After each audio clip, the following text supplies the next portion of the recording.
पिछले पार्ट में आपने देखा हवेली का आईना अब उनके घरों तक पहुंच चुका था। फोन कॉल्स, परछाइयां और वो डरावनी औरत अब तीनों दोस्तों को छोड़ने वाली नहीं थी। लेकिन उन्हें नहीं पता था कि असली डर हवेली के अंदर नहीं, बल्कि हवेली से बाहर उनका इंतजार कर रहा है। सुबह तीनों दोस्त मिले। तीनों के चेहरों पर डर साफ दिखाई दे रहा था। समीर ने भारी आवाज में कहा, भाई ये सब हमारे साथ ही क्यों हो रहा है? आईना, हवेली और वो फोन कॉल सब आपस में जुड़ा हुआ लग रहा है। आयान ने कहा, अगर हम गांव से बाहर चले जाएं तो शायद ये सब पीछा छोड़ दें। थोड़ी देर सोचने के बाद तीनों ने फैसला किया कि वे शहर जाने के लिए रात की बस पकड़ेंगे। रात के 11 बजे तीनों बस स्टैंड पहुंचे। बस वहां पहले से खड़ी थी, लेकिन हैरानी की बात यह थी कि बस में कोई भी सवार नहीं था। ड्राइवर अपनी सीट पर उल्टा बैठा था। उसका चेहरा शीशे की तरफ था। आरव ने डरते हुए पूछा, भाई क्या ये बस जा रही है? ड्राइवर ने बिना पीछे मुड़े भारी आवाज में कहा, हाँ लेकिन ये बस सिर्फ तुम्हारे लिए है। बस अंदर से पूरी तरह खाली थी। जैसे ही वे अपनी सीट पर बैठे, दरवाजा अपने आप बंद हो गया और बस धीरे धीरे चल पड़ी। कुछ दूर जाने के बाद उन्होंने खिड़की से बाहर देखा। सड़कें पूरी तरह खाली थीं। पूरा शहर सुनसान लग रहा था, जैसे वहां से हर इंसान गायब हो चुका हो। तभी पीछे की सीट से जोर की आवाज आई। धड़ाम। तीनों ने पीछे मुड़कर देखा। सीटें अपने आप दब रही थीं, जैसे कोई अदृश्य यात्री वहां बैठ रहा हो। एक एक करके बस की सारी सीटें भरने लगीं, लेकिन किसी का चेहरा दिखाई नहीं दे रहा था। बस के अंदर ठंडी हवा चल रही थी और अजीब सी आवाजें गूंज रही थीं। समीर कांपते हुए बोला, मुझे उतरना है, ये बस सामान्य नहीं है। तभी बस के अंदर से एक आवाज आई, यात्रियों से निवेदन है, धैर्य रखें, ये बस अब सीधे अंतिम मंजिल पर रुकेगी। आरव ने घबराकर दरवाजा खटखटाया, लेकिन दरवाजा नहीं खुला। अचानक बस के शीशे काले पड़ गए। उसी शीशे में वही आईने वाली औरत दिखाई दी। उसकी आवाज गूंजी, तुम सोचते हो हवेली से भाग जाओगे, ये बस तुम्हें वहीं वापस ले जा रही है। तीनों डर के मारे एक दूसरे का हाथ पकड़ लेते हैं। बस तेज रफ्तार से अंधेरे जंगल की ओर बढ़ने लगी। कुछ ही देर में दूर सामने वही हवेली दिखाई देने लगी। बस हवेली के सामने रुक गई। दरवाजा अपने आप खुल गया, लेकिन अब वहां हवेली नहीं थी। उसकी जगह एक पुराना कब्रिस्तान था। चारों तरफ टूटे मकबरे और अजीब सी गंध फैली हुई थी। बस ड्राइवर गायब हो चुका था। आरव ने घबराकर कहा, यह कब्रिस्तान यहां कैसे आ गया?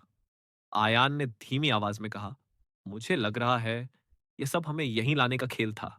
अचानक उनके पैरों के नीचे जमीन कांपने लगी। एक एक करके कब्रों की मिट्टी हिलने लगी, जैसे कोई अंदर से बाहर आने की कोशिश कर रहा हो। चारों तरफ फुसफुसाने की आवाजें आने लगी, हम अधूरे हैं, हमें मुक्ति चाहिए। तीनों पीछे हट गए। तभी एक कब्र का पत्थर टूटकर गिरा और अंदर से एक पुराना लोहे का बक्सा निकला। उस बक्से पर वही नक्काशी बनी थी जो हवेली के आईने पर थी। समीर धीरे धीरे बक्से के पास गया। जैसे ही उसने बक्से को छुआ, उसकी आंखें पलट गईं और वह जमीन पर गिर पड़ा। उसके होंठ अपने आप हिलने लगे और उसके मुंह से आवाज निकली, तुमने दरवाजा खोला, अब ये खेल कोई नहीं रोक सकता। आरव और अयान ने समीर को उठाने की कोशिश की, लेकिन तभी चारों तरफ की कब्रें खुलने लगी।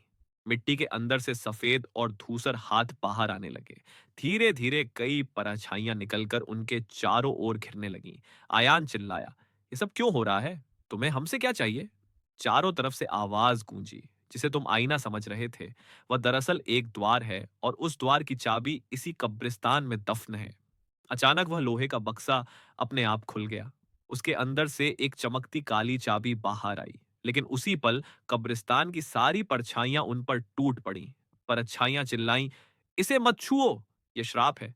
लेकिन वह चाबी हाथ से चिपक गई। उसकी हथेली जलने लगी और त्वचा पर काले निशान उभर आए। आरव ने पूरी ताकत से चाबी खींचने की कोशिश की, लेकिन चाबी हिली तक नहीं।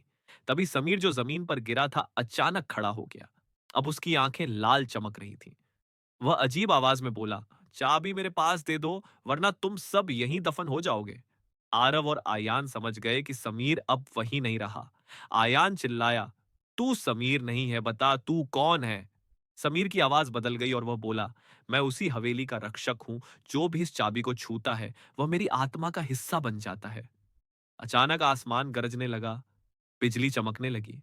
कब्रिस्तान की सारी कब्रें खुल गईं और उनके अंदर से कंकाल बाहर आने लगे। सबकी नजर अब उस काली चाबी पर थी। आरव ने कहा, अगर यह चाबी श्रापित है तो इसे नष्ट करना होगा। पर अच्छाई हंसते हुए बोली, यह चाबी कभी नष्ट नहीं हो सकती। यह तो उस द्वार की चाबी है जहां से असली खेल शुरू होगा। इतना कहते ही समीर ने हाथ बढ़ाया। चाबी आयान के हाथ से निकलकर हवा में तैरने लगी और धीरे धीरे समीर की तरफ खिंचने लगी। जैसे ही चाबी उसके हाथ के पास पहुंची, पूरा कब्रिस्तान अंधेरे में डूब गया और एक आवाज गूंजी, अब द्वार खुलेगा। तो दोस्तों, ये कहानी यहीं खत्म होती है। अगर आप जानना चाहते हैं कि आगे क्या हुआ तो कमेंट करके जरूर बताइए, और ऐसी ही डरावनी और रहस्यमयी कहानियों के लिए चैनल को सब्सक्राइब करना मत भूलिए। मिलते हैं अगली कहानी में।